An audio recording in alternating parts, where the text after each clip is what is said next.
Mutta kun mä olin niin ylpeä jotenkin siitä, kun mä sanoin korona-aikana, en yhtään lisäkiloa, en yhtään. Äläkä katso tuolla lailla, tää oli tässä jo ennen koronaa. Tää ei tullut sen aikana.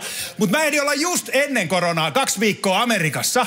Ja sit se oli hyvä, koska en niin kuin sano, että muutuin ihmisenä, mutta jotain outoa mulle tapahtui, koska mulla oli samat housut sekä meno- että paluu lennolla.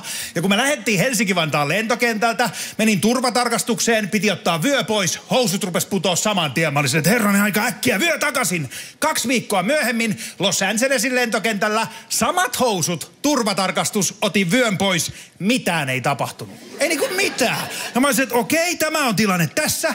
Astuin siitä portista, piippasin ja sitten tuli se vartija. Hän hyvin ystävällisesti mulle englanniksi selitti, että hän joutuu nyt laittaa käden mun housujen kauluksesta sisään ja vetää tällä lailla, että näkee, onko siellä mitään piilossa. Ja mä olisin, että okei, että hän laittaa käden mun housuihin. Good luck! Ja se ei saanut mahtumaan kättä mun housuihin. Se ei saanut, se yritti, tiedätkö. Loput sit hiki valuu, sit se turhautui siinä, oli silleen, Jesus Christ. Ja mä olin silleen, no. Cheeseburgers. Very good in this country. Kyllä, joo, kato, kiitos. Kiitos, tää heti kansainvälinen meininki kuin englantia ja kaikkia. Kyllä, ja tiedoksi oli juustohampurilainen, se. Niin nyt tiedät sitten. Mutta se on hyvä, koska se on myös Eskiän merkki. Mulla on ystävä, joka harrastaa urheilukalastusta. Niinku urheilukalastusta. Ja voin sanoa, ei ole urheilua. Ei oikeesti oo. Mä olin ihan innoissani, tiedätkö, että se varmaan ui jossain koskessa niiden lohien perässä, tiedätkö, tai työntää kuulaa niiden kalojen päälle, tai tiedätkö, lyö niitä padelmailalla ja... No okei, eihän padelkaan urheilua, mutta silti. Koska oikeesti, niin kuulemma se tarkoittaa sitä, että kun hän saa kalan, niin sit hän vapauttaa sen. Ja mä olisin, että eihän nyt noin kalamies tee. Jos kalamies saa kalan, se syö sen kalan. Niin se rupesi mahtailemaan silleen, kuule Heikki, ei Suomen kalakanta oikein kestä, jos mä kaikki kalat syön, jotka mä nappaan.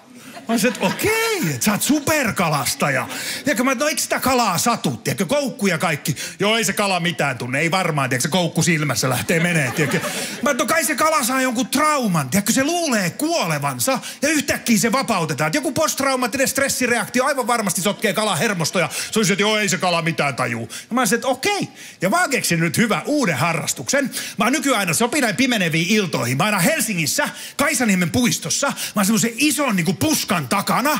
Ja sit mä odotan, että siitä tulee joku yksinäinen ihminen. Ja kun se tulee, niin mä hyppään sieltä puskasta. Mä otan sen niskalenkkiin. Ja on silleen, että haluutko kuolla? Haluutko kuolla? Jumalauta, mä tapan sut. Ja se ihminen on aina silleen, että ei, älä tapaa mua, mä haluun kuolla. Ja mä oon silleen, vapaa. Vapaa. Joo. Kato. Mä oon tällainen urheilupahoinpitelijä. Kun mä oon tullut siihen tulokseen, ettei Suomen ihmiskanta kestä, jos mä kaikki tapan. Ei.